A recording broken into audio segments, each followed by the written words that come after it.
오늘은 마태복음 27장 20절에서 23절의 말씀으로 십자가에 못 박히게 예수를 넘김 세 번째라는 제목으로 하나님의 말씀을 나누고자 합니다. 본 말씀은 대제사장들과 장로들이 무리를 권하여 바라바를 달라 하게 하고 예수를 죽이자 하게 하였더니 총독이 대답하여 이르되 둘 중에 누구를 너에게 놓아주기를 원하느냐 이르되 바라바로소이다. 빌라도가 이르되 그러면 그리스도라는 예수를 내가 어떻게 하랴. 그들이 다 이르되 십자가에 못 박혀야 하겠나이다. 빌라도가 이르되 어찌 믿냐 무슨 악한 일을 하였느냐. 그들이 더욱 소리질러 이르되 십자가에 못 박혀야 하겠나이다 하는지라. 유대의 간악한 종교 지도자들은 무리를 권하여 예수가 아닌 바라바를 달라고 충동합니다. 그들은 예수를 어떻게 해서든지 죽이고자 했습니다. 그들은 하나님의 뜻을 이루기 위한 악한 도구였을 뿐입니다. 그것을 모르는 총독은 둘 중에 누구를 놓아주기를 원하는지 물어봅니다.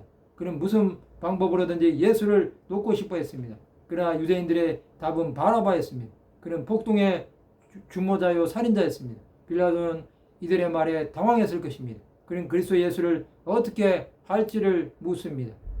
그는 때려서 놓기를 바랐을 것입니다. 그러나 유대인들은 십자가에 못 박기를 원했습니다. 십자가형은 고대 로마에서 주로 반역자, 중범죄자, 노예 등에게 공개적으로 집행하던 처형 방식입니다. 손이나 손목과 발을 결박해 못 박아 장시간 고통을 주는 형벌로 알려져 있습니다. 이런 말도 안 되는 십자가형을 내려달라고 요구하는 것에 빌라도는 어찌 믿냐 무슨 악한 일을 하였느냐고 묻습니다. 그는 도저히 이해되지 않았던 것입니다. 그러나 그들은 더욱 소리질러 십자가에 못 박아달라고 요구합니다. 그들은 이성을 잃은 짐승처럼 되어버린 것입니다. 어떻게든 예수를 죽여버리고 싶었던 것입니다. 그들의 분노가 구주이신 예수를 죽이는 일에 쓰임을 받은 것입니다. 예수께서는 성경에 예언된 대로 감면됩니다. 그러나 자기 백성들은 죄를 지음으로 이제 하나님의 보호를 받을 방법이 없습니다. 그럼에도 그들은 끝까지 하나님의 뜻을 거스르려고 하고 있습니다. 그것을 보신 하나님의 마음은 어떠했을까요? 정말로 안타깝지 않았겠습니까? 물론 예수를 통한 구원을 위해 자기 백성들의 배신이 있어야 했습니다. 그러나 하나님의 아들이 이렇게 십자가에 못 박히게 된 것에 대해 하나님의 마음은 엄청난 괴로움이 있었을 것입니다. 그럼 우리는 어떻게 살아야 할까요? 죄를 짓는 자들이 되지 말아야 합니다. 우리는 하나님의 마음을 아는 자가 되어야 합니다. 예수께서 주신 구원은 그가 죽으심으로 된 것입니다.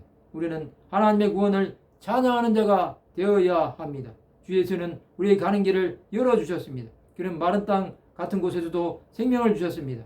우리는 그의 구원의 길로 가는 자가 되어야 합니다. 이것이 우리의 생명이 되어야 합니다.